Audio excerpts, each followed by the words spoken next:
Welcome, my friends, to the Sage of Quay Radio Hour, your home for free and critical thinking, and I'm your host, Mike Williams. Tonight, my very special guest is Martin Kenny. Martin is a student of syncretism, which is the science of harmonizing the different teachings, cultures, and philosophies from the ancient mystery schools.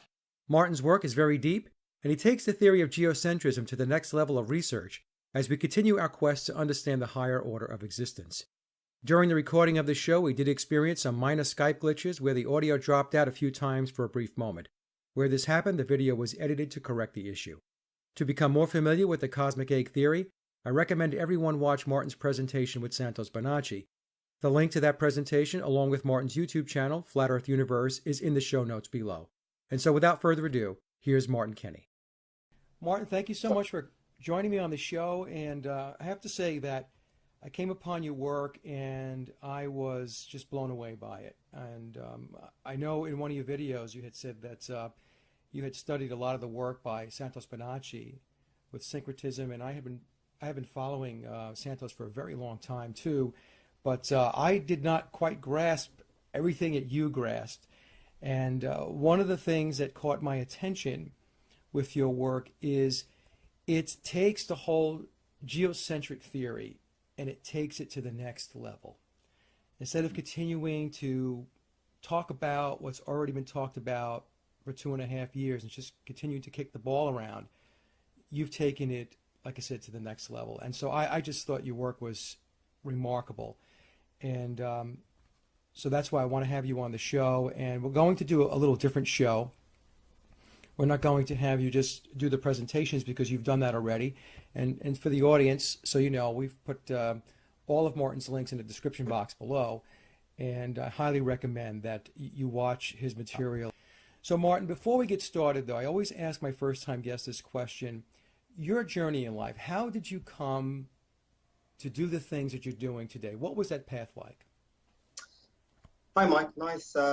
Thank you for having me on. And that's a nice intro. Well, my path is very similar to most people, I guess. Up until a couple of years ago, I was in the Matrix, in the real world, doing real world things, I guess, if you want to call it that. Trying to earn a living,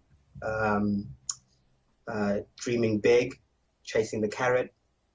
And but there was always something within me that nagged, that was seeking something beyond what we're told or what we're shown. But I could never ever pinpoint it. I grew up in a Christian family, very, very Christian family. In fact, my grandmother owned a church. She had a church in the back of a plot. She had a big plot, and she put the back. So I grew up surrounded by a lot of that Christian energy, I guess. And when I left home, I just had enough of it. I turned away from it and I turned to science. And I thought, well, science must have the answers because I've grown up in the Christian world and I've seen things in there that don't make sense. I've heard things that don't make sense. And so I went to science, and science, again, there was just not enough. It just never, ever just ticked the boxes or answered enough things for me. So I got into, the advent of the internet. I got into conspiracy theories, I suppose, if you want to call them that, alternative research, the alien conspiracy theories and, government lies and cover-ups and 9/11, JFK, all the chemtrails. And, but it was just more intrigue than anything else because you can't prove those things. There's no way you can, it's gossip, basically. Yeah. There's no way you can prove it. So I did that and it entertained me for a while. But as time went on, leading up to about 2012, 2013, things really started heating up. People started digging up good research, like the ancient aliens and the Anunnaki stuff came out, Sumerian texts. And so things started really hotting up. And that's when I started paying a bit more attention to this stuff and not just doing it for entertainment, but, really questioning a bit more. Yeah. And that's the short of it, really. And when did you start getting into flat Earth research? Did that come before syncretism, or did the syncretism come before the geocentric studies? So a weird thing, and I keep repeating this, but it's really strange for me. For some reason, like I said, I grew up in a very Christian family, and maybe I don't know what it was, but I identified with this idea of um, dying at the age of 33. I know Jesus died at 33, and I had a paranoia about dying at the age of 33. And I always said, I'm never going to have children. I'm never going to get married. I'm not going to live past 33 for some reason. Um, and, after a while, I forgot about it when I left home and, I met my wife. But leading up to my 33rd or my 32nd birthday, rather, I really got depressed. I got very, very depressed. I wasn't happy. I was a bit of an entrepreneur. I was trying to get my business off the ground. Things weren't really working out. I was getting into debt and more debt, trying to revive this business. I was just not happy at all. And I got about a week up, leading up to my 32nd birthday. I had a breakdown, a complete breakdown. And I said, I don't want to do this anymore. I've had enough. I need to take time out. So I left my job. I dropped the business. I folded it straight off, that day. I said, I'm just going to sit at home for a couple of weeks and I need to reevaluate my life and find out what I want to do because nothing's making sense. What's the point? What are we doing here? Why are we here? What is this all about? Yeah. And so I said, I said I'm going to take a few days off or a couple of weeks off and reflect. And as I did that, one day in fact, it was a couple of days after my 32nd birthday. I was on the internet, just strolling through YouTube and, as you do. And a video link came up, Flat Earth. And I saw this link and I thought, Flat Earth? What? Is that a thing? Is that a people? Oh, this is crazy. But anyway, as I'm bored and not doing anything, let's have a look and see what these crazy people think ever ceases to amaze me. So I clicked on it, and it was Dave Murphy doing the Macedonian interview. So I clicked on it, and I'm watching, and I'm laughing as you do, and sniggering and thinking, oh my goodness, these people are, the world's gone mad, literally. Yep. But as I'm listening, about 10, 15 minutes in, I'm just thinking to myself, why is this making sense? This shouldn't be making sense. I stopped doing what I was doing and started listening and paying attention. And he's explaining what he's explaining, and my heart literally started palpitating, literally. And I just couldn't believe what I was listening to because it just made so much sense. And it was almost like a light bulb moment for me. And I thought, oh my goodness, this is, I need to look into this. And that was it. I spent about 2-3 days hooked, looking for any flat earth material I could find. I went through the Eric Dubay stuff, ODD, the works, just absorbing as much as I could, researching to see if there's any credibility to this, or is this some kind of hoax? And after about 2 days, I was completely convinced. I was like, wow, yeah, okay. This is the eureka moment. This is it. This is what I've been waiting for. Right. So I sat down with my wife and I basically explained it to her and said, she was really worried because she had seen me going through what I was going through over the last few days. And I'd locked myself away, basically. And I explained to her, I've done a bit of research, the earth is flat. It had led me on to veganism as well. And I said, I'm going to become a vegan as of today. And I'm a flat earther. And, this is my life now. I need to look into this. And bless her, she got it. And she was like, yeah, let's go for it. If it's making you happier, and if you feel that that's where your heart is taking you, then follow your heart. And that was the beginning of my journey. Now, when you told your wife, did she say, "Oh no"? No, she didn't. He thinks the Earth is flat. No, she didn't. I mean, to be fair, leading up to that, I was quite heavy into my conspiracy theories already. So whenever we had barbecues or cookouts with family and friends, that's what I would talk about. Oh, the Anunnaki. I was reading about the Anunnaki. I was watching this and ancient aliens, and there's going to be disclosure. So those were kind of always my conversations anyway. Yeah. So she, it wasn't out of the blue. So when I said that, she kind of went, "Oh, okay, I didn't see that coming." But funny enough, she's a lot more open-minded than I am, I guess. And she got it, and she was like, "Yeah, makes sense, definitely." It's definitely, yeah, it's flat. It has to be flat. So there was no resistance whatsoever. She got it straight away. That's great because when I first told Rebecca about the flat Earth, she said to me, because of course she knew and knows that I'm into all the conspiracy stuff, she said to me, "Oh no, Mike, now you've gone too far." Yeah, So, but no, no, she's very open too. So it didn't take her very long. I showed her a couple of videos and I said, "Look, you just watch them and see what you think." And as she was watching them, you could see the wheels starting to turn, and it's, people start to think, well, okay, maybe this is not as strange and as goofy as yeah. we are taught and told that it is. So, yeah, so she's on board now too. Now, what about syncretism? Because learning syncretism, as I mentioned in the intro, I've been following Santos for a long time, and it can be very complicated. To me, it can be very complex to understand everything that goes in behind syncretism. So you have an incredible grasp of it, and that's what I gathered when I was watching your videos, Martin.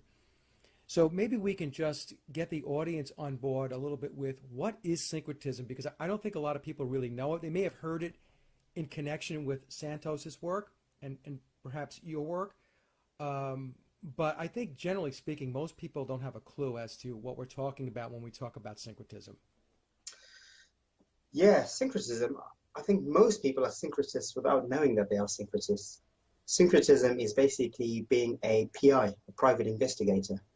So if we put it into layman's terms, if there's a crime to be solved, you've got the police department who look at it from a linear legal point of view. So they look at it with legal eyes. Yeah.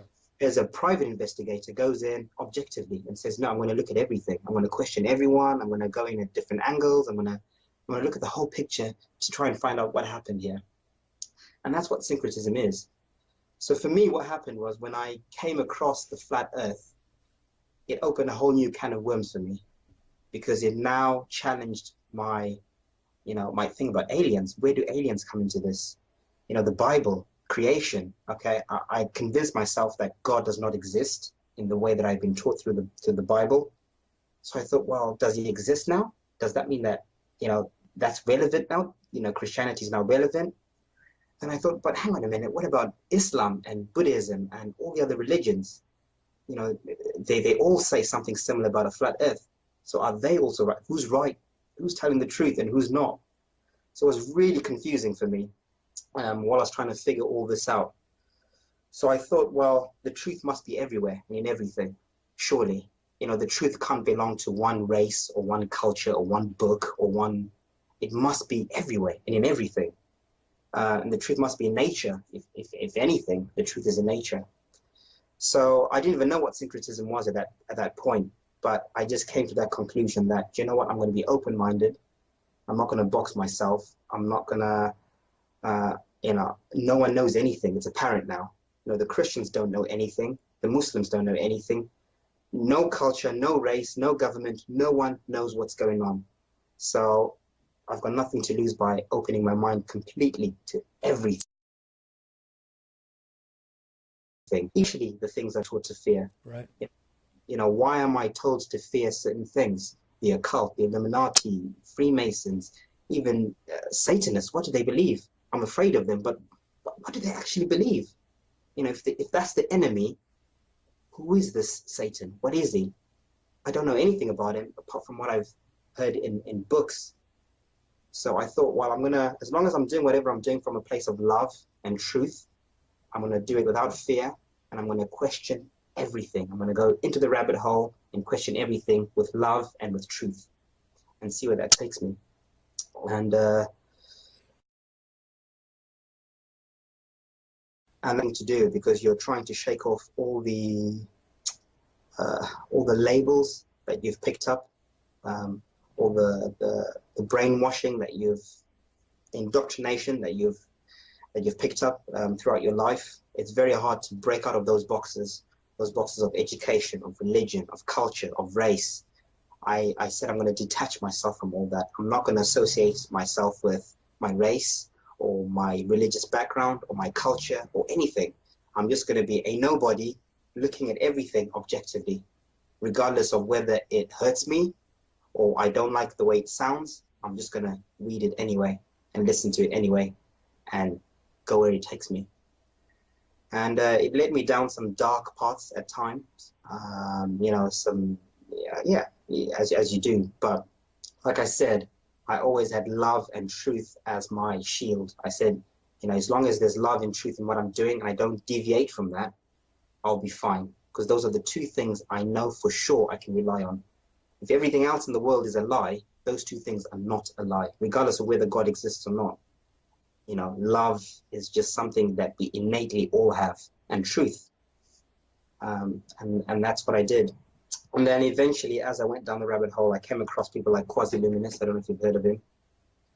And, as crazy as it sounded and all that, there were things that resonated, and I took what I did from there. And, I thought, okay, yeah, that makes sense. And I moved on, and about 6 months into my research. By the way, by this time, I'd left my job. I was now doing this full time, and I was working part-time, which is what I do now. I work part-time, but syncretism research is what I do full-time. I put about 6 to 8 hours a day of research. Yeah.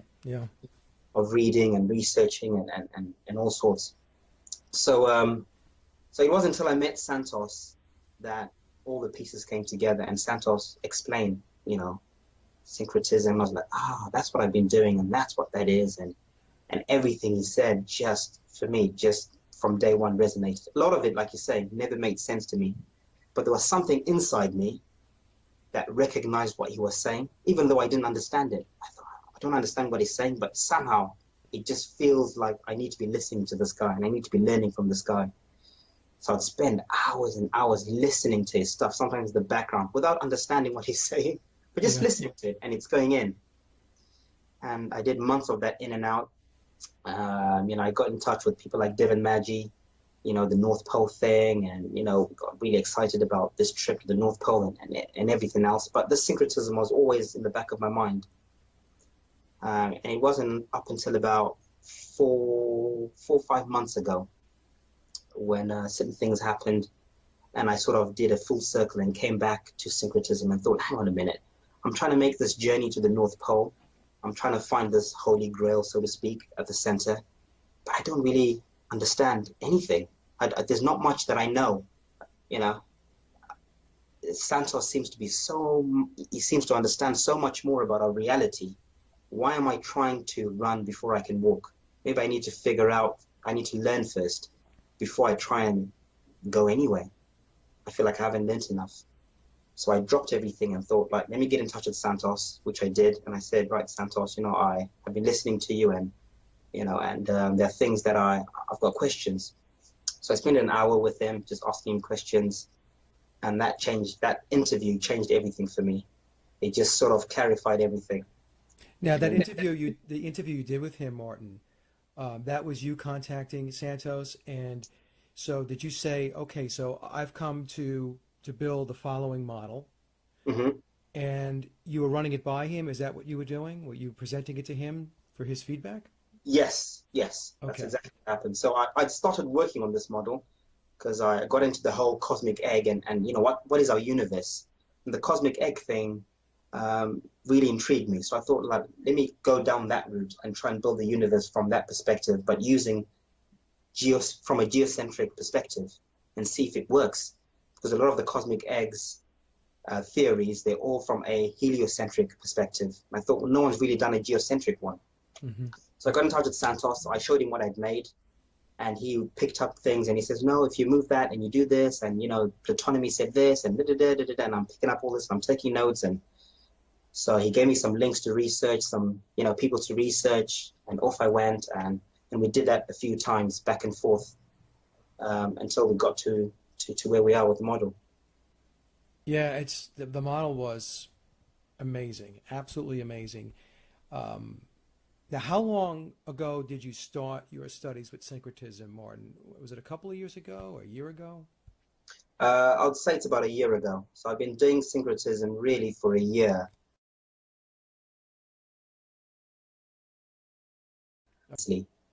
Intensively, yeah, like full on. Okay. So now, based upon your studies of syncretism, now syncretism is bringing in different philosophies of the ancients, Mm-hmm. right? And so the Hindus would play into it, Mm-hmm. the Greeks, Yep. right? The Egyptians. Yep. Who else? Who am I missing? The The Nordics. Nordics, yes. Yeah, the Babylonians. Pretty much every ancient culture, the Aztecs, the Navajo. I mean, every ancient culture, they all pretty much say the same thing. And that's what was amazing for me. When I really started digging deep into what these ancient cultures said, I thought they're all saying exactly the same thing. Yeah. Every single one of them. This cannot be coincidence.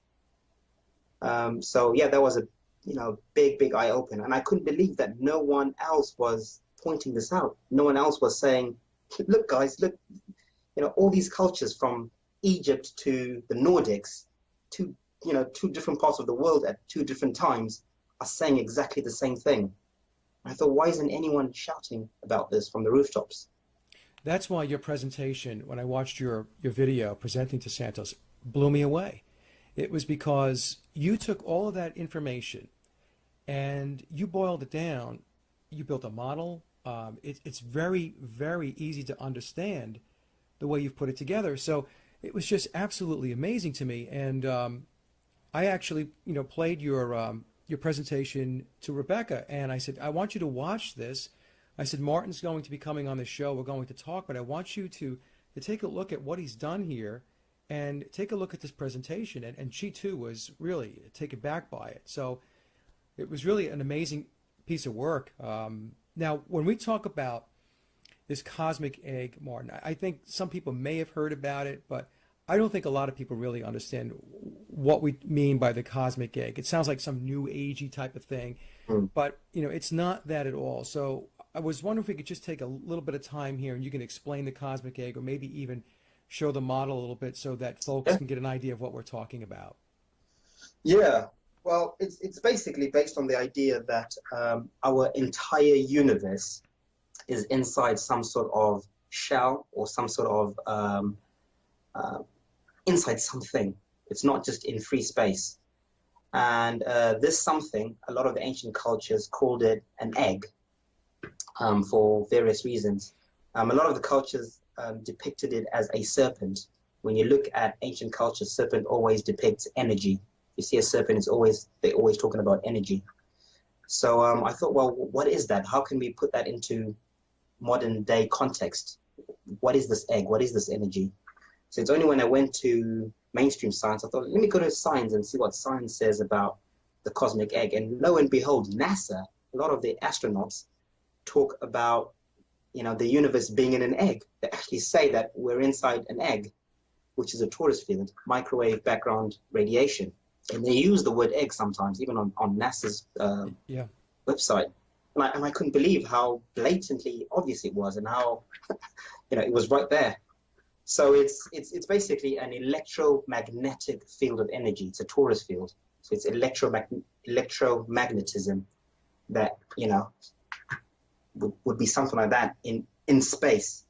And space itself, this outside space, is what we call the multiverse, infinite space. This is the beginning and the end of everything. This is where everything begins from. This would be God, this outside space.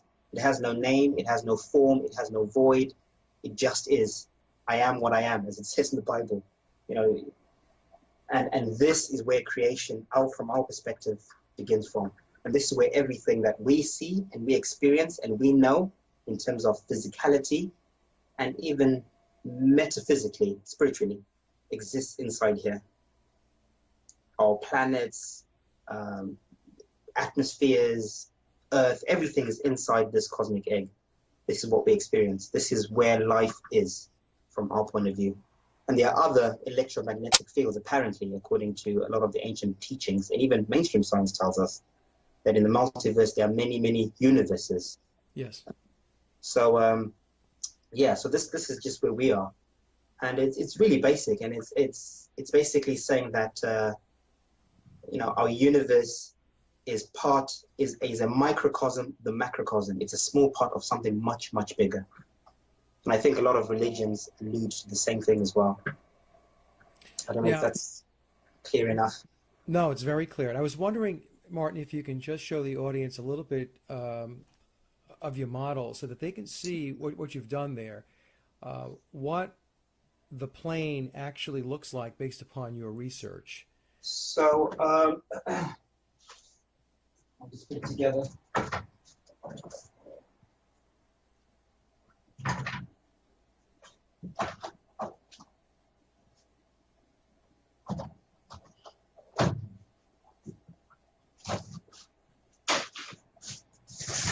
So,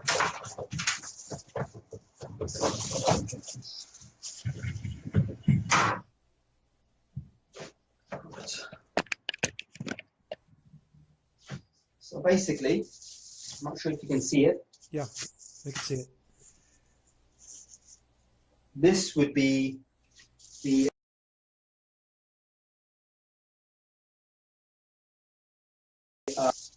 and it's diametrically across, right, down the middle is where Earth would be. The plane of the Earth is halfway in between.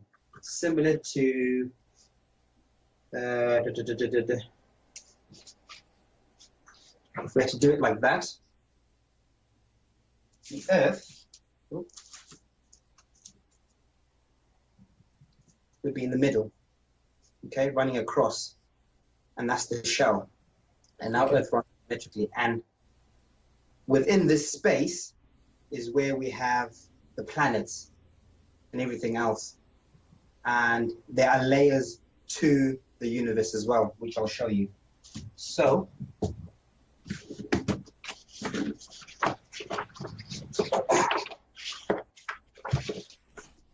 in essence, that would be the cosmic egg, okay? Right, and that's the Earth running diametrically across, right? And down the center is what we'd call the axis, okay, which is a torus, a vortex. And this links us inside our universe with the multiverse on the outside. And this is also what creates all the motions within our Earth. So I know a lot of flat earthers say that, the Earth is not moving, we're fixed, we're in a dome. But I think it's a lot more complicated than that, a lot more complex than that. It's not just as simple as that. And in fact, a lot of what mainstream science tells us, there's a lot more truth in that than we'd like to believe, unfortunately, but there is a lot of truth there. So the idea is that this plane that runs diametrically across is divided into 4 concentric rings of land, okay? And each of these concentric rings of land has got a torus field around it, electromagnetic torus field, which is what NASA calls the Van Allen belts. Okay, we see 2 of them where we are from our perspective, which is the aurora borealis at the center. So if that's our Earth, from where we are from our perspective, the aurora borealis is the electromagnetic field that we see that's above the North Pole. So we see this clearly. That's not even a theory. That's something that we see. And on the outside, we've got the aurora australis that we also see. So those are electromagnetic fields that that NASA tells us that they're electromagnetic fields. So cosmic egg, if you had to do a dissection of it, a cross section, they would run. This would be the center, what we'd call the Garden of Eden, with its own toroidal field. That would be the aurora borealis, and that would be the aurora australis around us. And then there's one around the outer one, and there's one on the last one as well. And each of these 4 lands has got its own sun and its own moon, which is what we'd call our wandering stars. So at the center, they've got Mercury, which if you look at all the ancient cultures, they always, Mercury is always, it's given the name of a messenger. So in Greek cosmology, it's Hermes, who was the messenger. In Vedic cosmology, it's Buddha, who was a messenger of God. In Kemetic Egypt, it's Thoth, was also a messenger. So it's always a messenger, and that's the one at the center. In And Christianity, would that be Jesus? I think Jesus would be, yes, but Jesus picks up many roles. Jesus is also our son, but I think Jesus is also that son as well, the messenger. Okay. But I think Jesus is our son. This would be Christ. So those are 2 different things, I think. Okay. Jesus is our son, the life giver, the one that gives us life, and this is Christ. Okay. So it's very difficult to explain because a lot of these things have been mixed up, and these names and these, but that's a whole other thing. But yeah, that's definitely Christ, that energy at the center. And then you've got our sun and moon, and then you've got Mars and Venus on the outer ring, and Saturn and Jupiter on the outside. And they all revolve within those worlds. So if you look at it from this perspective, it will look something like that. Okay. Okay? Amazing. Yeah, absolutely amazing. So when we're down where we are in the center, in there, and we're looking up, this is what we're seeing. Now, when we see those luminescent lights in the sky, when we look at Saturn, if you take your P900 and you're looking up at Venus and it looks like a shimmering light, and it looks like it's in water, that's because we're seeing it through many, many different things. There's electromagnetism, there are all kinds of forces, different atmospheres, but effectively, this is what we're seeing. We're seeing different suns and different moons in these different lands, revolving all around us in the skies, right? And then at the top, inside this cosmic egg, is where we'd have the firmament. So a lot of flat earthers will be familiar with this. That would be the firmament that runs across inside the cosmic egg. So it would be across like that. It's almost like a dome shape, flat on the top and then domed round that way. Right. So this would be the night sky then, that we look at the stars and the constellations? Yes, that would be the night. And that spins over above us like that. Okay. Okay. So if we're down on Earth, right, that's what we see. Right. Just like that. And that's the North Pole at the center. And that's Polaris, the North Star in the middle. And that's spinning above us. Obviously, this runs across the whole plane of the whole Earth, of all the concentric rings. The diametric Earth, the firmament, sorry. And according to a lot of ancient cultures, the heavens were always divided into fours. So if you look at Vedic cosmology, they say that there are four transcendental spiritual heavens, being the Mahaloka, Yanaloka, Tapaloka, and the Brahmaloka. And Brahma being where everything began from. And mainstream science would call this the point of singularity. This is where the Big Bang happened, I guess we're going to call it. This is where creation started from the North Star, from Polaris, right at the top. All right? So it looks something like that. That's what we see. So we're seeing the Earth, then we see the toroidal fields, the different suns and the different moons, and then we see the heavenly realms at the top, which are different galaxies, if you want to think of it from scientific terms, the different heavens. And below us is water, the great deep. So this Earth is sitting on waters, which is the turtle that we always see in ancient depictions of the Earth sitting on a turtle. The turtle depicts water. So that's the Gabadoka Ocean, according to the Vedics, that the Earth sits on. And then below you've got four hellish realms, as above, so below. Everything's always symmetrical in nature. God has a sequence, has a pattern. There's a pattern to everything. There's a system and a pattern. So we have to be able to mirror whatever we do, because even if you look at our faces, they're symmetrical. Everything in nature is symmetrical, and that's where that "as above, so below" concept comes from. Martin, when NASA says things like we're going to inhabit Mars, we're going to colonize Mars, mm-hmm. What they're really saying is that they're looking to venture out further beyond our piece of land or our territory, right? Lack of a better term. Absolutely. So they're looking to, they're not actually going to a physical place. They're looking to go to another ring. Yes. Outside of ours. Definitely. Okay. Definitely. That's my understanding anyway. Okay. That makes sense. Because when I started looking into this, I thought to myself, well, are you telling me, when I really sat down to think about it, I thought, NASA, with all that money and all that technology and all those resources, are they literally not doing anything? Are they just sat and just pretending? Is this all just a show for nothing? Surely not. They must be doing something. You know, CERN and HARP and all that. It can't just be for show, just to lie to people. Yeah. They must be doing something. They must know something. And what are they doing? So it's not until I really started looking into what they were saying, because a lot of us flat earthers, when we find out about the flat earth, we're so upset that we've been lied to. I want to have nothing to do with NASA. I don't want to hear what they're saying. I don't want to see what they're saying because they're just liars. And we shut the door. So I had to reopen that door begrudgingly and say, right, what are you saying, NASA? Let me now see it from a different perspective, from a flat earth pair of eyes. What are you saying? And that blew my mind. It turned out for me that NASA, in actual fact, they tell us more truth than they tell us lies. But they don't tell it as the truth. They tell it in a twisted way.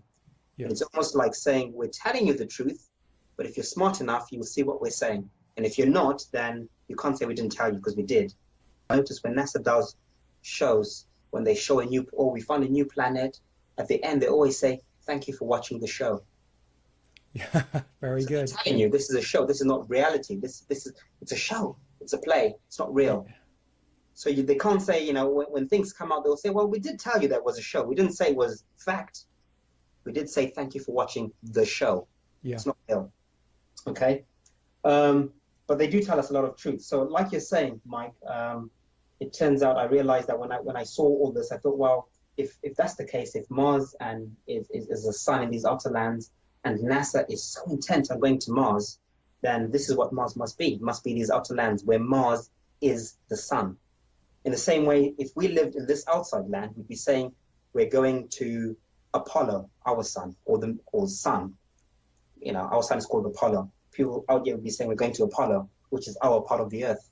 Right. So it's a way of disclosure. They're kind of telling us that they are going somewhere, and they're telling us it's Mars, and they're kind of telling us where they're going. They show us the luminary, but they're not telling us the full truth that actually it's, you know, this is where it is. They're just saying it's a place called Mars, somewhere up there.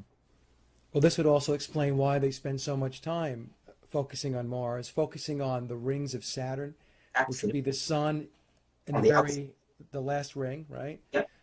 So, and Apollo, of course, the Apollo missions. I mean, you know, once you start to understand this, Apollo is just talking about our particular Absolutely. ring, right? Absolutely. So, yeah, absolutely. Yeah, so, you know, even the motion of the Earth, you know, a lot of flat earthers, we say, you know, the Earth is stationary, it's not moving, it's not an oblate spheroid. Technically, it kind of is. You know, so if you look at the toroidal fields, yes. I realize that those toroidal fields, they would have to be moving. It's energy. That's what's creating all our currents and everything. So they are moving. So NASA says the Earth is an oblate spheroid. That's the shape of the torus field around our Earth. Yeah. That would be an oblate spheroid. Yeah. So in a way, it kind of is an oblate spheroid, if they wanted to see it that way. And it kind of is moving. And they even tell us the figures. It's, you know, the Earth moves at 1,000 miles an hour that way and 65,000 miles that way and 400. So they're telling us what speeds and directions these toroidal fields are moving at. Right, well, and the further out it is, the faster it would have to move. Right, it's like a wheel. Absolutely. The hubcap doesn't move as fast as the outer ring of a tire. Absolutely. Yeah. So where would Mercury be in this equation? Mercury would be at the center. So Mercury is, you know, in mainstream science, they tell us that Mercury is the only planet that's inside the sun. Right? Okay. So if that's our sun, okay, Mercury is inside the sun. It's on the inside. So, you know. And there's no moon there. In the center, there's no moon. Mercury plays both parts? Yes, Mercury is always androgynous. So Hermes, even in Greek mythology, Hermes was it transvestite, I guess. He was not transvestite, he was androgynous, both male and female. So I think that's that symbology that's a sun and that's both a sun and a moon at the center. And this is where everything begins from our perspective. This is, even in religions, they tell you in Vedic cosmology, Shambhala, this is where God lives or God is. In the Bible, the Garden of Eden, this is the Garden of Eden. You know, this is where humanity began from. So this is, you know, it's all going back to that same theme. And is that the black sun? That's also the black sun. The black sun. In esoteric terms, they call it the black sun of intent. Lucifer, this is also Lucifer that we're always told to fear. Be afraid of Lucifer, the return of Lucifer. This is Lucifer. And even in the Bible, it's interesting. Recently, someone sent me a link. I think it's Job 7 something. I'll try and find it anyway. Where it's talking about the return of Lucifer in some versions. I think there are 13, 14 different interpretations of that from different Bibles of that scripture. And some of those interpretations are scary and negative, and some of them are positive. So it was all depending on who was translating that particular Bible. So in the King James Bible, it says, beware of Lucifer's return from the north. Right, beware. So they're afraid. In the American International Version, it says, he will come from the north in shining armor, in full glory. So, you can see that they're saying that something's at the north that is going to return. And that's that sun, that's Christ. Okay. It's just mind-blowing. It really is. Now, let me ask you about below, the waters below. Now, Yes. the waters above would be the atmosphere, right? Yes. Okay, and the waters below. And then you said there were hellish realms. So Yep. what do they mean by hellish realms? I mean, do people, when they pass away, do they have to go through those realms? Or your understanding, what do the hellish realms represent and what do they mean? So, in a nutshell, the way I would explain it is, our souls, every single soul that is alive today, is a reflection of God. We are all God. We're all God experiencing life separate from the whole. Okay? So we are tiny drops in the ocean of consciousness. So outside this egg, if this is all God out here, we are a little drop that, a sperm, I guess, spiritual sperm that goes in there and it's birthed into this cosmic egg to experience life. So it forgets everything, it forgets who it is and whatever, and it starts from the top, from this heavenly realm, right? And it experiences life there, and then it descends into the next realm, right? The soul descends into the next realm, and then down again, and every time you're descending, you're going further and further away from the Creator, from Brahma, from God, from the point of singularity. So you're dropping in consciousness. You're losing more and more of your God self as you're dropping. And your reality is becoming more simulated because you're forgetting more and more as you're dropping, because you have to experience. And the whole idea of all of this is for you to experience, learn, grow, and just experience something, right? Because if you didn't experience anything, then what else is there to do? Just being forever is obviously boring, I would assume.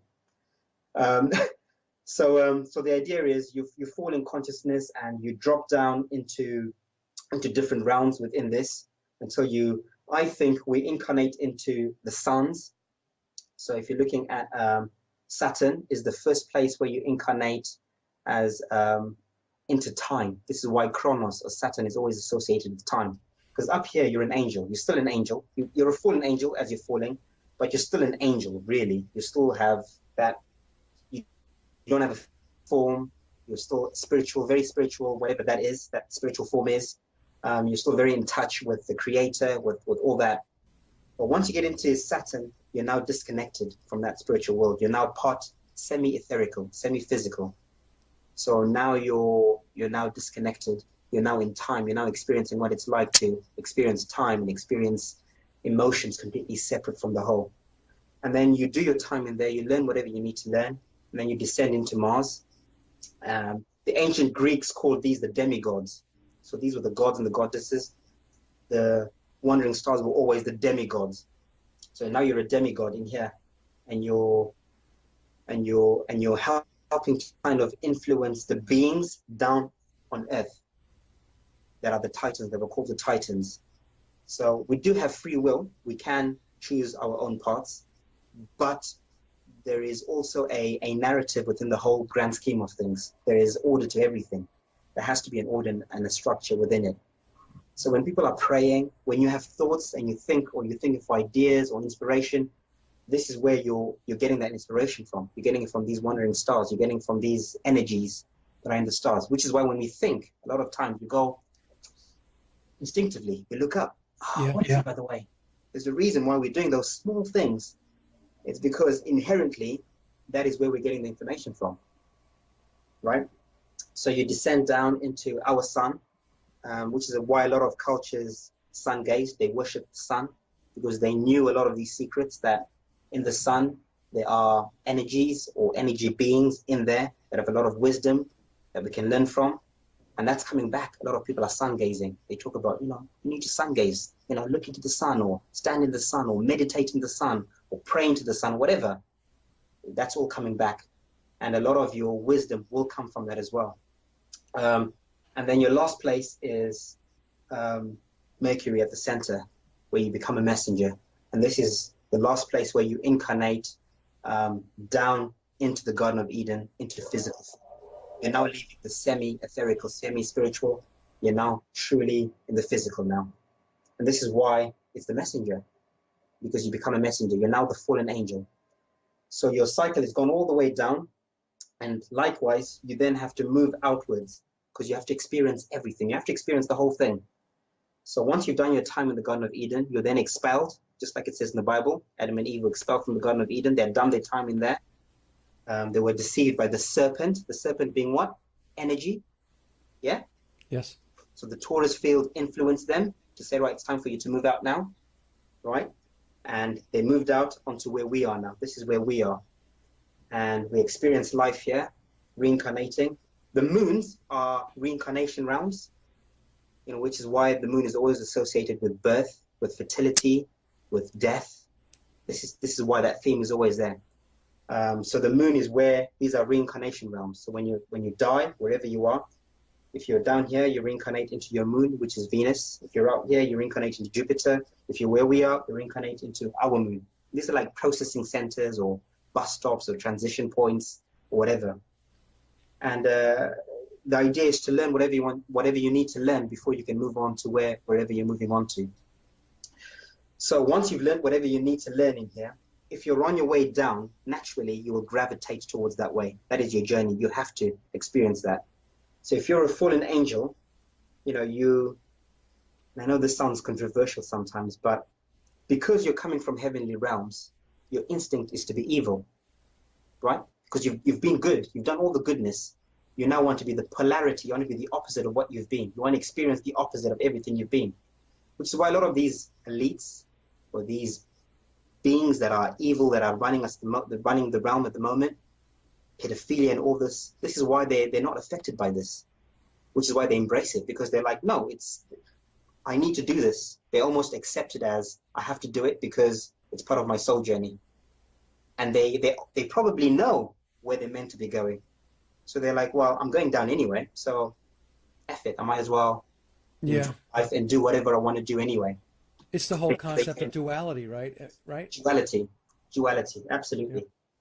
So you go out here, and then once you've done your time there, at whatever point, you incarnate back into this outer land, the next ring, and then the next ring, and then you've got inner earth. So our earth is divided into two parts. If you look at Greek mythology, like I was saying in the cosmic egg presentation, Mother Gaia had two children who were Prometheus and Epimetheus. So that's the top realm of the earth, the top pyramid, and there's a bottom pyramid underneath as well. So this would be inner earth. So a lot of researchers talk about these reptilians, and I think this is where these reptilians come from, these caves. There are caves in here, caves or underground cities or whatever.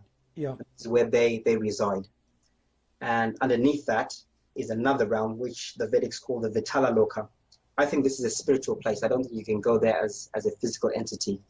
So once you've done your reptilian stage, you then incarnate into here. You're now back into spiritual form, okay? And this is where you're the devil, I guess. So in a way, you're influencing through magnetism, through subconscious, or whatever you want to call it. You're influencing beings up here, bad thoughts. You're doing the opposite of what these demigods are doing. This is where duality is, up and down. This is angel on your shoulder and the devil on your shoulder, both fighting for your attention. So once you've done your time in here, you then incarnate back into these realms. These are also spiritual realms, whatever. I don't know what they look like or what they'd be, but I think they're spiritual places, and you experience whatever you need to experience in there, and you descend down until you get right to the bottom, where you're now truly in hell, whatever hell is, whatever that is. And then you become a shooting star. You go back up again. You can't stay there forever. So now you've done your time. You've known what it's like to be an angel. You've known what it's like to be evil and bad. You've experienced that. You've done all the bad stuff. You've picked up all this bad karma. You now have to try and work your way back up the ladder. And this is when you become a shooting star. Okay. So, Martin, let me ask this question then. The further out you are from the center, Yep. are those worlds or those rings, Yep. are they, lack of a better term, more dense, heavier? Is it worse than what we're experiencing here, or we don't know the answer to that? Obviously, there is. I don't know. Is the honest answer? I really don't know. But what I do think and what I do feel is that the further away you are from the center, Yeah.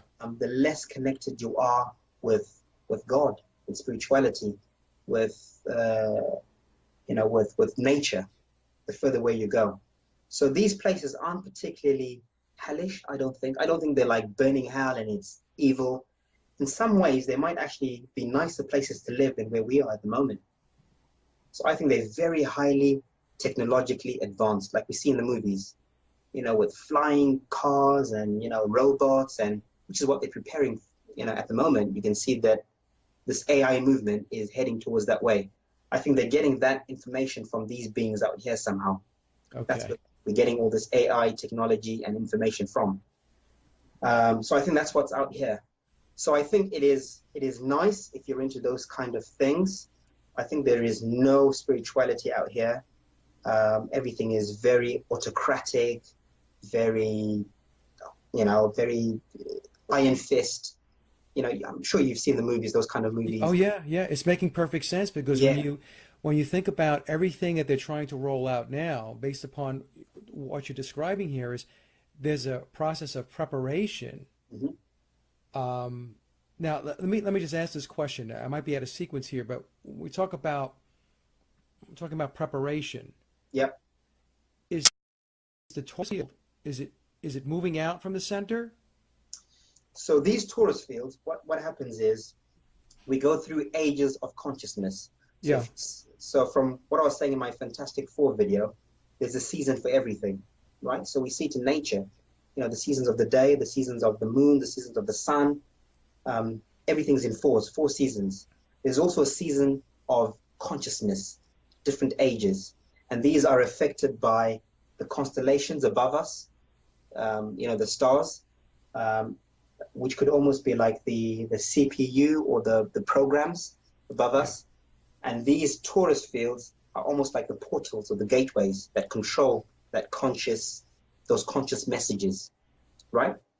So these torus fields, they contract and expand, just like a woman who's in labor, birthing, contractions and expansions, and then something's birthed out, a new age.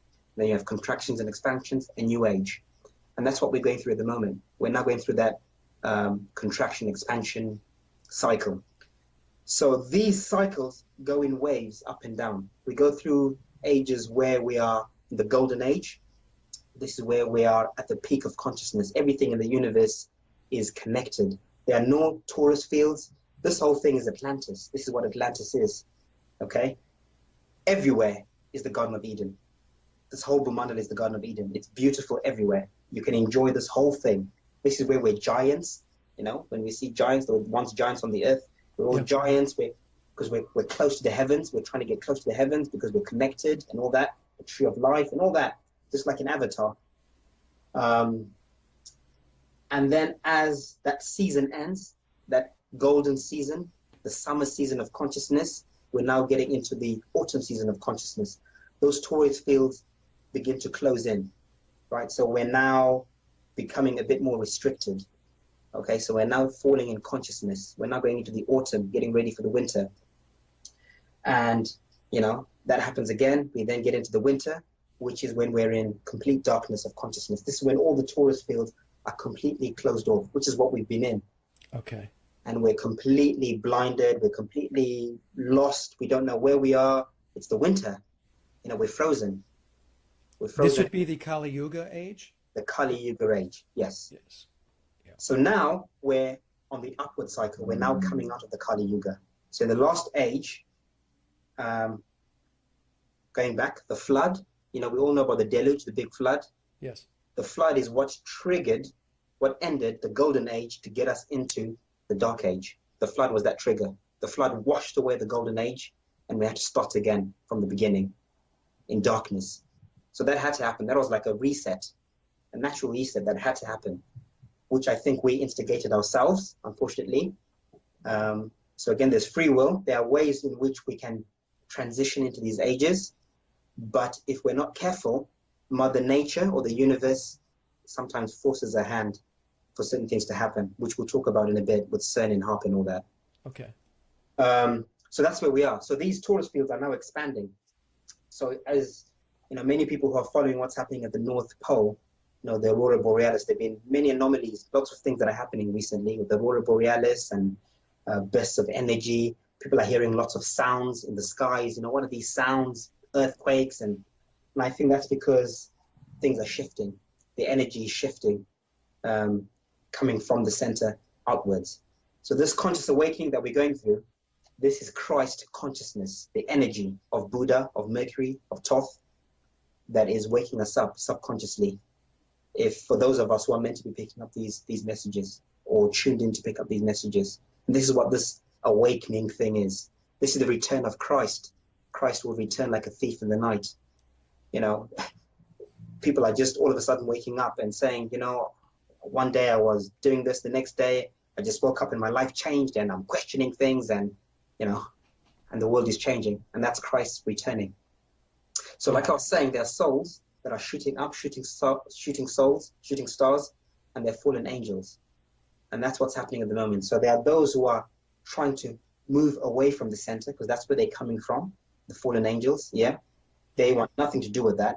They want to go out here. They want to go to where the technology is. They want to go to the robots. That's what they're gravitating towards. It's a new experience from them. Some of us who are shooting stars, unfortunately, that's where we're coming from, right? We're coming from those worlds. We've done that. I'm not impressed by, if I could, I just want to sit in the garden and be one with nature. I'm not really into the whole technology thing. And that's what the Egyptians said by know thyself. You need to know who you are spiritually and where you're going. So there are people that I speak to even within my family, and I say, the Garden of Eden, and they say, yeah, I get what you're saying and I understand it, but I don't think I'd enjoy it there. I really like my technology. I like my video games. I can't wait till we have flying cars. And there's nothing I'll say to change their minds. This place sounds like hell to them. And I can't understand it. But for them, they're like, well, actually, if you're saying that's what's out here, I want to go there. That's where I want to go. Yeah. And that's their path. Well, this is really, really amazing. So there are those of us that are not impressed by the technology. I'm not very impressed by the technology. Yeah. All the surveillance and all the lockdown and, just watching everything that you do, and you don't have to drive a car anymore. All this stuff, I think it's just lunacy. So there are those of us you refer to as the shooting stars. We have the approach, hey, been there, done that. Yeah. Right. So we're going back. We're going back home. Yeah. Get closer to home. Yeah. And then there are those that they don't want to be closer to home. They want to experience more of what's outside in these other realms or these other circles, and then beyond that. Yeah, absolutely. So there's this ebb and flow, this give and take. Yes. But it's your opinion that these toroidal fields are in a time of expansion now. Yes. Okay. They're expanding outwards. So we're heading towards the golden age. So eventually, this will all expand outwards and assimilate into the torus field that covers the whole thing. So then there won't be separate torus fields. They'll just be one. There'll just be one big torus field, and this whole thing will be the Garden of Eden. Okay. And this, if you look in Greek mythology, Kronos ate his 4 children, during the last page. Yeah. And his 4 children will be the 4 toroidal fields. So that's the eating of the children. So there are no toroidal fields because Kronos eats all his children, right? And then you're in the golden age. And that's that mythology comes from. Wow. It's just really unbelievable work.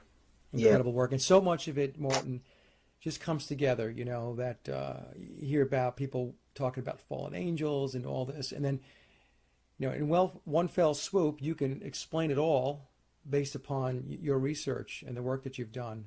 How long did it take you to build the model, just out of curiosity? it took me probably about 2 months, I guess, yeah, about 2 months full on. Obviously, I was making it and researching, so that I had to redo it quite a few times. So I'd make one and now research and go, oh, no, no, no, I've just found something that's wrong. I'd have to start again and do something, and modify it, which I'm still doing now. I'm still learning and modifying and adding things and correcting myself. Yeah. Yeah, it's a tricky thing because a lot of the time I'm going to contradict myself because you find things, then you're like, oh, right, okay, I was wrong about that, or I need to tweak that. I wasn't quite right. I found new information that's linking into this, and that's how that works. So this is a constantly evolving process. It just puts so many things into perspective, Yeah, that before it just seemed so chopped up and yeah, so, disorganized and disconnected, and now the whole thing, becomes connected. So unbelievable. Now, the question that you and I talked about before we got started, because it's a question I have, and you asked me to ask about it also, was you had mentioned a little earlier that here in our piece of this pie here, yeah. we are getting information, yeah, outside. So have they been able to pierce the veil? Have they been able to go into the outer worlds? No, I don't think so. And NASA quite clearly tells us that humans have not yet been able to pass the Van Allen belt. So NASA says that quite categorically. We don't have the technology yet to go past the Van Allen belt. Hmm. But they might have sent satellites and probes out into the Van Allen belt. So, and I believe that. So all those satellites, they probably do exist, and they're probably orbiting up around these outer lands, surveying. Now, because we are we are on the rise, and the positive energy is coming from the center, we have the upper hand at the moment. We are the gods at the moment. So these beings out here are falling in consciousness. We are growing in consciousness. Even the fallen angels down here are more powerful than the beings out here. That makes sense. Yeah. Because we're ascending. So we will be going to colonize these lands.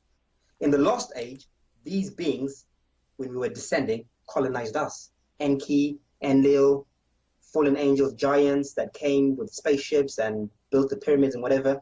I think these were the beings that were coming into us, into our world, and influencing us during that shift. Okay.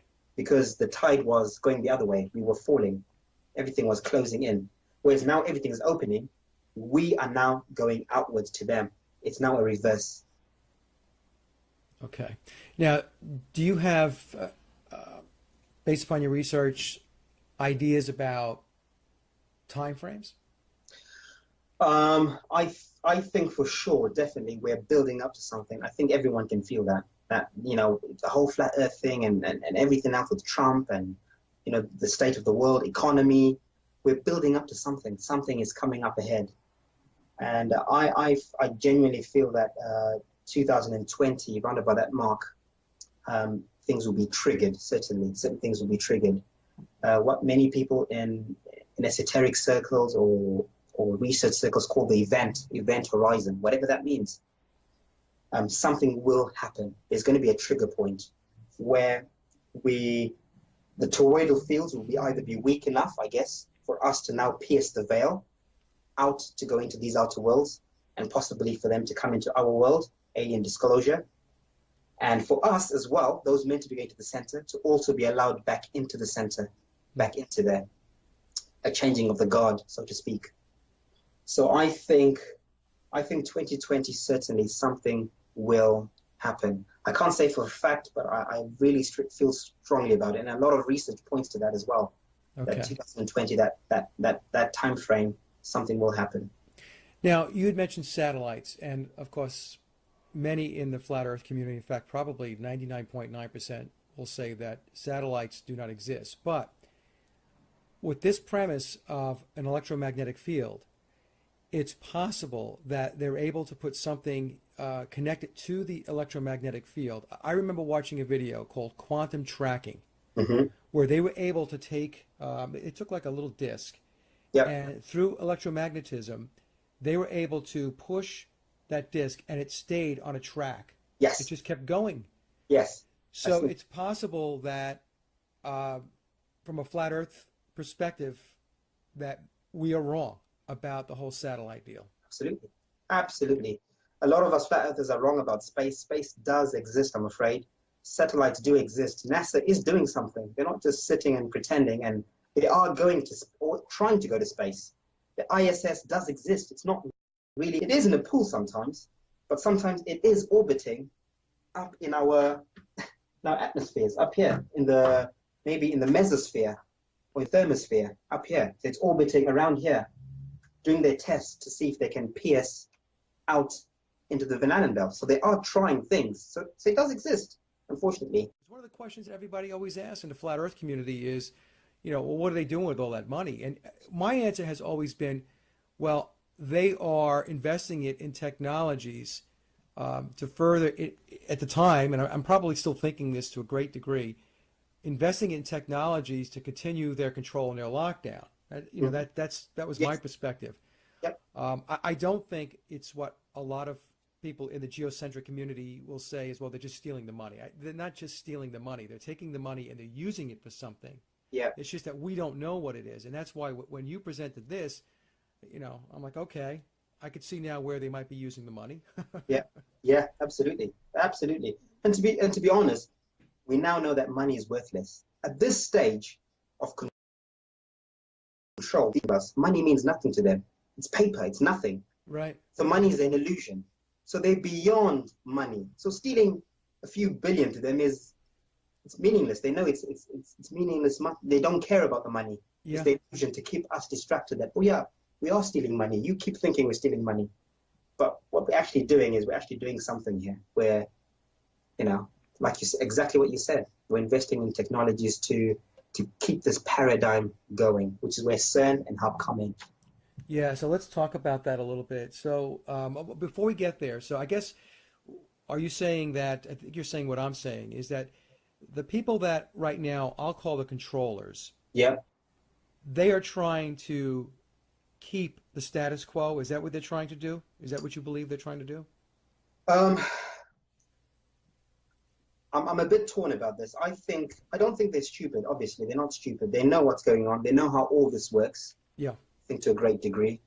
So what I think they're trying to do is they're trying to buy time more than anything else. I know they cannot stop what's going on. They can't stop it. They know that. But what they can do is try and manipulate the shift, or at least buy time for themselves.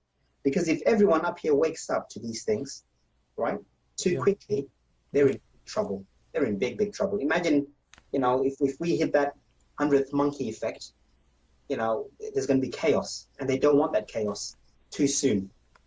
So they're trying to buy time. They're trying to slow down the shift, the energy that's coming from the center, the frequencies that we're receiving from the sun, hence chemtrails. They're trying to block all, that's what chemtrails are. It's blocking all this electromagnetic energy coming from the center. They're trying to block all that to stop the awakening. That's exactly what I was going to ask you, because Yeah, after I watched your video, I said, I think absolutely. there's another reason for the aerosols, and it is to disrupt the electromagnetic Yes, fields. yes. Oh, for sure, absolutely. That's what they're trying to do. That's what chemtrails are, effectively. That's all it is. So they're not trying to kill us directly. They're just trying to suppress that and suppress it long enough for us to wait for this banana belt to allow us to leave. And once that opens up, then, we now have a portal out and we can escape if we need to whenever we can. And, we have a way out. At the moment, we're locked in here. If people wake up too quickly, we've got nowhere to run to. We're in trouble. They're going to hang us in the streets. Yeah, yeah. Well, I think George Bush made a quote like that once. If they ever found out what we were really doing, they would hang Yep, us. I'm absolutely. paraphrasing so. But Yeah. now, Martin, let's talk about CERN and HARP and D-Wave. Mhm. What, in your opinion, are they doing with these technologies?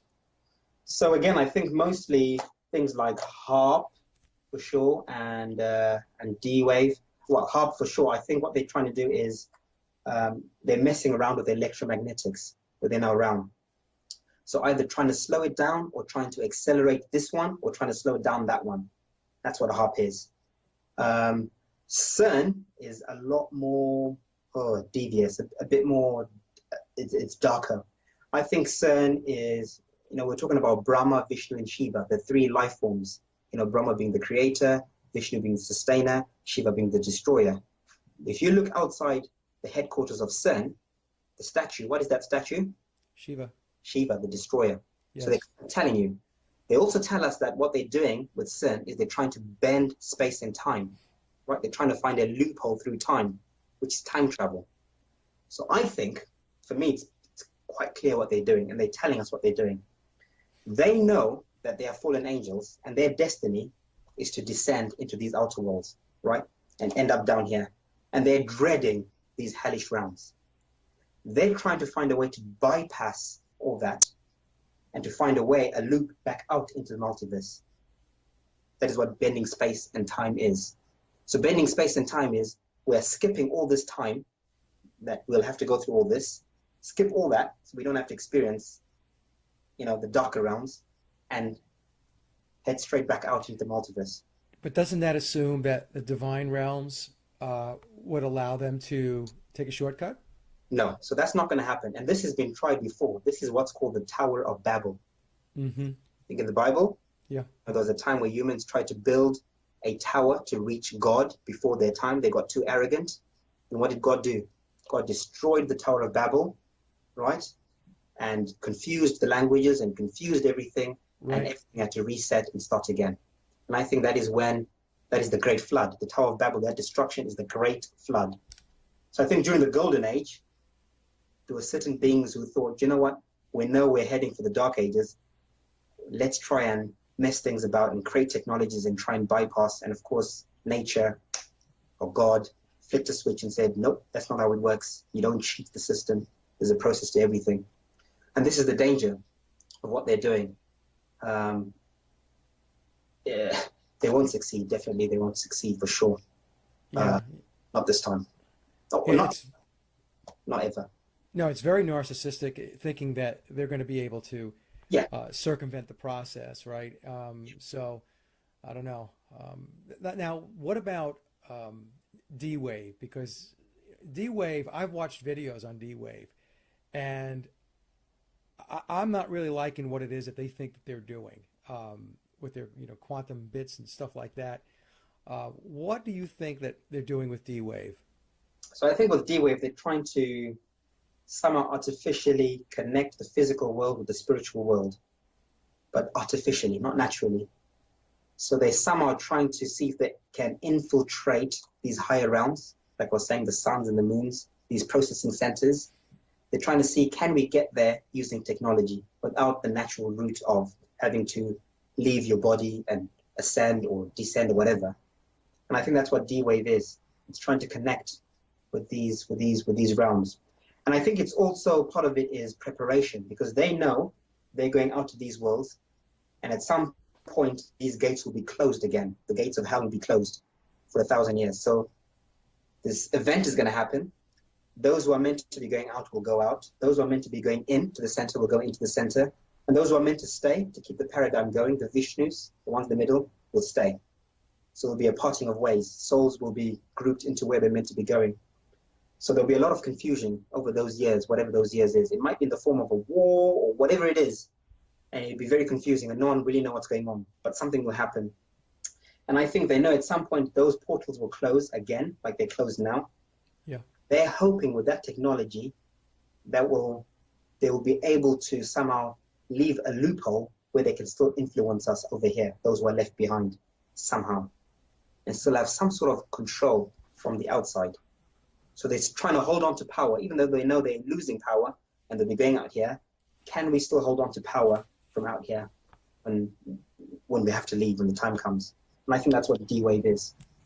Okay, so let me just run some terms by you, and let me see how you answer these, because I think I have the answer. In fact, one of them I do have the answer to, because I watched your Fantastic Four video, which was great. Extraterrestrials. You broke down the word extraterrestrial. Just means more land. Absolutely. Right? Yeah, no brainer. Okay. So when they talk about more land, what they're talking about is going out, pushing out, outside our ring. That's the Yes, more land. That's the extraterrestrials, yes, extra terrain. Yeah, extra terrain. Okay. yeah, When they talk about space, yeah, what they're talking about, again, is the area beyond our toroidal field. yep. The space beyond That's the space we're in. the space we're in. Okay. Yeah, Here's one. Now, and you just triggered this one for me. I wrote it down. You talked about them with these portals and being able to move outside, right? To find a way, a pipeline. Breakaway civilization is to break away from our particular um, yep, toroidal field, right? yep. And going outside into the other rings. Absolutely, absolutely. So again, they don't even hide. They're telling us, literally telling us, but we've just got to put the pieces together. So that breakaway civilization for sure will happen, and there'll be many breakaway civilizations. So I see quite clearly for me. I see many people being drawn to want to leave. Something will happen. Something will be triggered here, and many people will say we're going to Mars. SpaceX, Elon Musk has finally made the spaceship that can take us to Mars, which they have ready waiting. They're just waiting for the right frequency so they can leave. And they'll be shuttled on, and that'll be the breakaway civilization going out, escaping whatever is happening here, the chaos that I've created here. The Vishnus, many of them will just die because they'll be so confused. They have no idea what's going on. It might be in the form of a world war, global collapse, not global, world collapse, Yeah. or whatever. And many will unfortunately die because they'll be confused. They won't know what's going on. They'll, on the if it says in the Bible, if you're on the fence, I'll spit you out. As nasty as it sounds, but death again is temporal. They'll just reincarnate back here, and they'll be the new children bringing up the new world when things calm down. And then there'll be a few of us who will know where to go. We'll know what's happening, and we'll know that the signs will be telling. And I think it's the sun will rise out here at the North Pole. We'll see a second sun, the return of Nibiru, right? As it says in the Bible, it talks about the return of the sun in his golden splendor, Christ. I think we'll Yeah. see. It talks about the North Star. In the Bible, when you see the North Star, that is where Christ is being born. The three sages were told. So I think we'll see this second sun, and people say it's Nibiru, it's this, it's aliens. And those in the know will say, no, that's the sign. It's time for us to go. And I don't know how that will pan out or work out, whether it could be a physical thing. It might not. It might be a spiritual. Who knows? Yeah. Santos reckons it might not be a physical thing. It might be a literal rapture, where those of us who are meant to be going there will just wake up and disappear, and we'll be gone in the chaos. Certain people just disappear. I don't know. Okay. Now, another question I have for you is some flat earthers are looking to take a trip to the North Pole, right? Mm. So, given what we've talked about with regard to the toroidal field over the North Pole, Yeah. the inner ring, how are they going to get there? The ones that are planning to leave soon, now, early, that is a question I've asked myself as well. Once I stepped back, because I was planning on going there. I was planning on going next year in July with a couple of other people. But as I started looking into this and realizing what was happening, I realized that there's a time and there's a place for everything. And perhaps we shouldn't try and rush anything. We need to practice patience and wisdom and wait for the right signs. Like it says in all literatures, you've got to wait for the right season to do the right things, to plant the right plants. And this is the same thing. So I think going there too soon before, the time is right, for me, I wouldn't advise it. I've grown wise in the last 3 months on that topic. I personally wouldn't advise anyone planning to do that too soon, unless you are completely feeling drawn to it and, fine. But for me, I would think, Martin, it's very dangerous as far as the terrain. How are they expecting to be able to traverse the terrain in that area? You don't know? I don't know. Yeah. I don't know. Those are questions I have. Again, when I came across this thing about the North, I was so excited, and I thought, we're going, it's easy. We're going to get a boat, we're going to sail in. There are people that have done it. But then as I started researching it and, looking at videos of the waters, what the waters are like now, right there, it's very choppy out there, up there. Boats don't go beyond a certain point at all. If you look at all the nautical sites and whatever, no one's allowed to go past, not allowed, but no one chooses not to go. And there's a reason why. There must be a reason why boats simply just don't go past it. Yeah. I did some research speaking to people who were sailors and pilots, and I got in touch with them, and they wouldn't touch it. They said, nah, we're not. I don't care how much you pay me, I'm not going anywhere near there. And there's a reason for that. So I thought, no, you have to wait for the right time. When the gates open, the floodgates will truly open and the way will be paved for us in whatever way that is. I don't know how, but when the time is right, things will just happen. Maybe it's not a physical pilgrimage. Maybe it's an essential thing. I don't know. Yeah. Yeah. Okay. Just some questions I had, because I know that at one point you were connected to that, and then you had said to me that you were no longer participating. So I was just curious about that, because I was like, how are they thinking of getting there? Anyway, so the answer is we don't know, and maybe they can only get to a certain point and then they'll have to turn back, right? I mean, we don't know. Or they'll make it. Or they'll make it. Yeah. Yeah. And they'll send us a postcard. For me, it's too much of a leap of faith. We're in the age of knowing and not the age of believing. The age of Aquarius is an age of knowing. We now have to know. And if you're still stuck in that mind frame of just blind faith and belief, then you're not tapped into this new frequency of energy of knowing. Those who have a hunger for knowing. And once you know, and you'll know what to do. Yeah. But going there, which is what I was doing, was blind faith and saying, a lot of people say, well, you might die. And I'll say, well, if I die, I die, but I'm going to die trying. It's a little bit naive, really. Yeah. Inside. And you got your family and your kids. My family and my kids, yeah. Yeah. All right. So, Martin, this has been really fantastic. I'm so glad that we connected.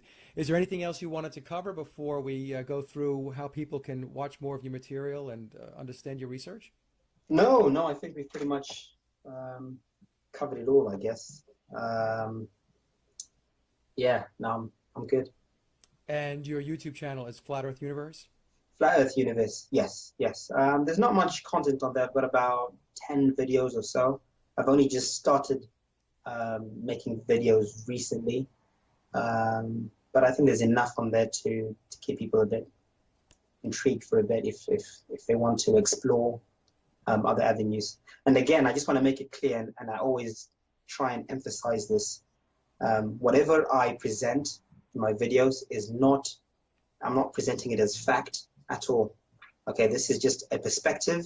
It's my understanding, it's my research, it's me trying to understand or understand how all of this works. A lot of it is going to be wrong sometimes, a lot of it is going to be right sometimes. It's almost like a jigsaw puzzle. That's what's happening at the moment. We're trying to pick up these puzzles, but we're in the dark. We're in the dark ages. So we're looking for these puzzle pieces in the dark, and you're picking them up, and we're trying to look at them and say, where does this fit in? And you're trying to put it somewhere, and as you fit that puzzle piece into the wall, it lights up, right? And then you say, oh, we've discovered something, and the wall is slowly lighting up. And sometimes you might have to move those puzzle pieces and go, oh, right, no, we got that puzzle piece wrong. That goes over there. Yeah. So I really want to emphasize that we've got to have an open mind. And loads of people have been fantastic, because I've had so many people message me and say, oh, this is what I think. And then that makes me think. And sometimes it contradicts what I've said. I'm like, oh, hang on a minute. That's something to think about. And I mull over it. And sometimes I adjust the model accordingly. And sometimes I go, wow, it's not really fitting in with this. It's got to syncretize. It's got to fit in with everything. It's pointless just saying, oh, I think actually, no, there's actually just 3 rings. Oh, why do you think that? Well, because 3 is a number that's special. Da, da, da, da. It's like, well, it's not enough. It's got to syncretize with many, many other things. It's got to, So I just wanted to emphasize that. What has been the response to your work? Has it been very positive? I'm assuming it is. Massively positive. More than I thought it was going to be, for sure. Again, because I think it's something that's completely new, and I'm a nobody, as far as the space is concerned, the space of research. I've come out of nowhere and I'm a nobody. I think a lot of people are finding it difficult to read. No, hang on a minute, where is this all coming from? I've tried to get in touch with a lot of so-called big names just for advice and opinion, and many of them, don't respond or don't want to engage. And I think because they're not sure what to make of this. It's Big almost names in the flat Earth community, or in the truther community, in the truth flat Earth community. Yeah. So apart from Santos and I think Bro Sanchez did share one of the cosmic egg thing, but generally most people are not interested. And all I want to do is link up with people like yourself and just chat about this and try and work it out and just say if you've got things that you can add on to it or correct or opinions, and that's how we're going to figure this all out. There's not one person who's going to have all the answers. The answers are going to come from the collective community. Yeah. Sure. Yeah, well, you can come back anytime, Martin. You have an open invite. Folks that are not having you on to talk about this are really missing the boat as far as I'm concerned. So really, it's outstanding work. It's incredible. And it, like I said earlier, it explains a lot of things. Yes, there's still a lot of open questions, and it's still a process of discovery. Yep. So we go through the process of discovery, and like you said, it's pieces to a puzzle. If we find out that, well, that piece we thought it fit over there, but it fits better over here, Yep. that's what we have to do. So we adjust as we go along. But Absolutely. your work is taking this forward, and that's why I was getting very exasperated with the whole flat Earth community, to be honest, because they just keep kicking the ball around the field, and nobody's kicking it through the net. Yep. And so when I got to see your work and I was watching it, I thought, this is exactly where it's supposed to go. So Yeah. thank you so much for all of your work and all of your research. I know it's not easy because, like I said, I've sat down over time to watch them, and I am probably not as smart as you as far as being able to piece it all together and do what you've done. It's incredible. Thank you, Mike. Really appreciate that. Yeah. Just yesterday, actually, something I wanted to add on. I'm currently working on something else. Like I got in touch with Santos because I noticed the square Earth thing that kept popping up, and I thought, well, what is the square Earth? Where does this all fit in? And I know for a fact the Earth is not, Mother Earth herself is not a square. There's no way, because you don't see squares in nature. There's no way in nature you see squares. Everything in nature is curved. So there's no reason why Mother Nature herself, Mother Gaia, would be square. Mm-hmm. If half the nature is circular, it's curved. So, and also the Fibonacci sequence with the whole spiraling, concentricness, and all that. So it's definitely this. But there is an element of a square in it. So I got in touch with Santos just yesterday, and I said, Santos, this is really bugging me. And Santos says, yeah, I've been looking into this, but we have to look at this square because it goes somewhere within this creation, the Kaaba, the Tesseract.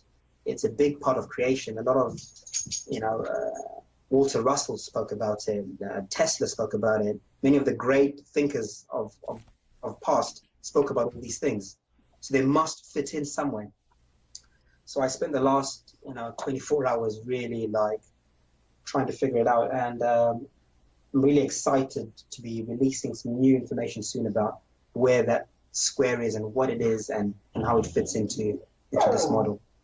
And it's I was blown away when it all came together. The square, the circle, the tetrahedron, the star, ley lines, grids, the Bermuda Triangle, the energy centers on Earth, Glastonbury, all the different places that are high in energy, why that is, and it's all coming together. So I'm looking forward to releasing that hopefully soon.